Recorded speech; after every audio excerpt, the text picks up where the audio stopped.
सभी भक्तों को मेरी तरफ से साम सदाशिव। तो आज हम जानते हैं कि जो हमारे ये शक्तिपीठ हैं इनकी स्थापना कैसे हुई। चलिए शुरू करते हैं। जाने क्या है पवित्र 51 शक्तिपीठ की कथा। माँ के हर शक्तिपीठ का अपना महत्व है क्योंकि यह माँ के शरीर के अंग हैं। क्या आप जानते हैं इन शक्तिपीठों के पीछे की कथा क्या है और इनसे माँ के स्वरूपों का क्या जुड़ाव है? आइए जाने माँ के इन धार्मिक स्थलों की कथा और उनका महत्व। माँ दुर्गा के 9 स्वरूपों के बारे में हर कोई जानता है और नवरात्रि में माँ के इन्हीं रूपों की आराधना की जाती है। हिंदू धर्म में नवदुर्गा पूजन के समय ही माँ के मंदिरों में भी भक्तों का तांता लगता है और उनमें भी माँ के शक्तिपीठों का महत्व अलग ही माना जाता है।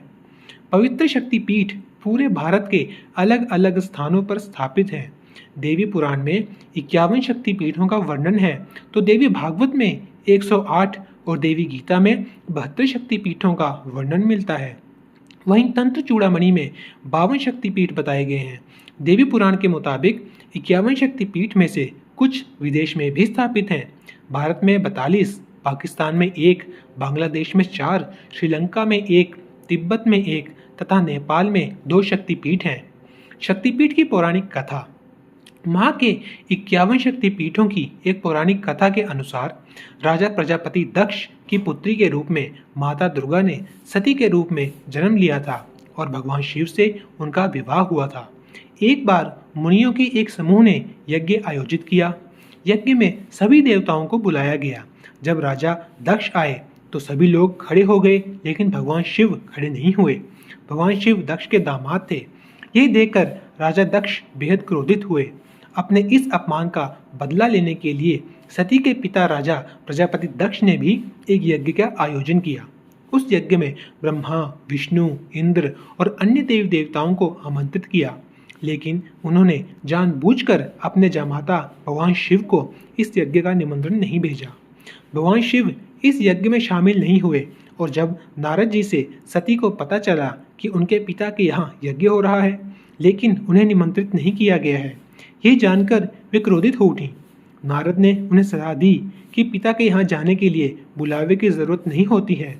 जब सती अपने पिता के घर जाने लगी तब भगवान शिव ने उन्हें समझाया लेकिन वह नहीं मानी तो प्रभु ने स्वयं जाने से इनकार कर दिया। शंकर जी के रोकने पर भी जिद कर सती यज्ञ में शामिल होने चली गई। यज्ञ स्थल पर सती ने अपने पिता दक्ष से शंकर जी को आमंत्रित ना करने का कारण पूछा और पिता से उग्र विरोध प्रकट किया। इस पर दक्ष भगवान शंकर के बारे में सती के सामने ही अपमानजनक बातें करने लगे। इस अपमान से पीड़ित सती ने यज्ञ कुंड में कूदकर अपनी प्राणाहुति दे दी। भगवान शंकर को जब यह पता चला तो क्रोध से उनका तीसरा नेत्र खुल गया। ब्रह्मांड में प्रलय व हाहाकार मच गया।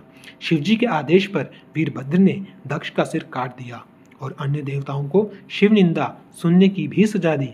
भगवान शंकर ने यज्ञ कुंड से सती के पार्थिव शरीर को निकाल कंधे पर उठा लिया और दुखी होकर सारे भूमंडल पर घूमने लगे। भगवती सती ने शिवजी को दर्शन दिए और कहा कि जिस जिस स्थान पर उनके शरीर के अंग अलग होकर गिरेंगे वहां महाशक्ति पीठ का उदय होगा। सती का शव लेकर शिव पृथ्वी पर घूमते हुए तांडव भी करने लगे, जिससे पृथ्वी पर प्रलय की स्थिति उत्पन्न होने लगी। पृथ्वी समेत तीनों लोकों को व्याकुल देखकर भगवान विष्णु अपने सुदर्शन चक्र से सती के शरीर को खंड खंड कर धरती पर गिराते। जब जब शिव नित्य मुद्रा में पैर पटकते, विष्णु अपने चक्र से माता के शरीर का कोई अंग काटकर उसके टुकड़े पृथ्वी पर गिरा देते।